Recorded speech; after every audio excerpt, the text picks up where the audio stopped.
जय RCM. RCM से पहले एक स्टूडेंट रही हूँ। पढ़ने के दौरान ही आरसीएम मिला।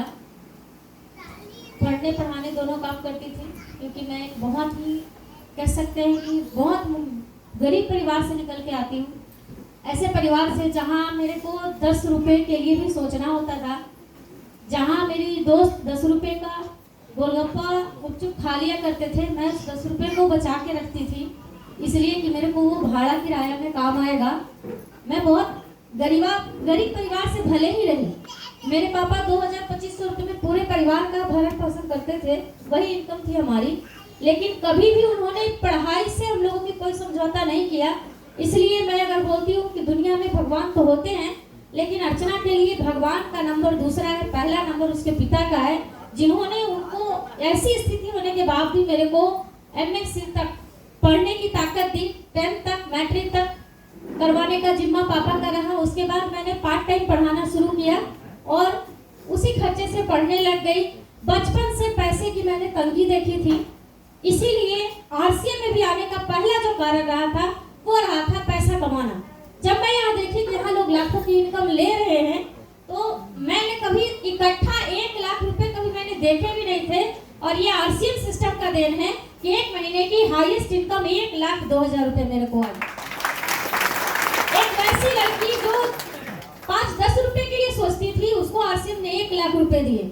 मैंने MSc तक पढ़ाई जरूर किया, लेकिन एक भी सरकारी नौकरी का कभी फॉर्म नहीं भरी। उसके पीछे कारण था, मेरे को ये चीज में रुचि नहीं थी। अगर आप गवर्नमेंट टीचर भी होते हैं, एज एग्जाम्पल गवर्नमेंट टीचर भी होते हैं, एक स्कूल में 4 शिक्षक हैं और 3 शिक्षक अगर फाकी मार रहे हैं, मतलब नहीं पढ़ा रहे हैं, ढिलाई दे रहे हैं, और एक शिक्षक दिल से पढ़ा रहे हैं, मेहनत कर रहे हैं, बच्चों को सिखा रहे हैं, सरकार तनख्वाह चारों को बराबर देती है। सही है ना सर? फिर तो ये नाइंसाफी है ना। जो मेहनत कर रहा है उसको तो ज्यादा मिलना चाहिए। मेरा शुरू से मानना था कि मैं कोई ऐसा काम करूंगी जिसमें मैं जितनी मेहनत करूं मेरे को उतना पैसा मिलना चाहिए, जितनी ज्यादा मेहनत करूं मेरे को उतना ज्यादा लेवल मिलना चाहिए, उतनी ज्यादा प्रमोशन मिलनी चाहिए। और आरसीएम करने का सबसे बड़ा कारण यही रहा है। लोग बोलते हैं कि मैं मेहनत बहुत करती इसीलिए क्योंकि मैं चाहती हूँ कि मैं अगर यहाँ भी हूँ तो नंबर 1 रहूँ, और अभी उसमें बहुत सारी कमियां बाकी है। सिर्फ ये एक रीजन है। दूसरा, आरसीएम में कहा जाता है पैसिव इनकम है। वैसे तो हर माँ बाप चाहते हैं, जैसे मेरे पिता ने चाहा, हर माँ बाप चाहते हैं कि उनका बच्चा उनसे बेहतर जिंदगी जिए। हम सब बच्चों के लिए ही तो काम करते हैं ना। हम अनपढ़ रह गए लेकिन हमारा बच्चा अच्छा स्कूल में पढ़े, हमें वो सुख सुविधा नहीं मिली पर हमारे बच्चों को मिले। लेकिन यही चीज मेरे को इस सिस्टम के लिए प्रभावित किया। मैं 2010 से एक शादीशुदा महिला हूँ।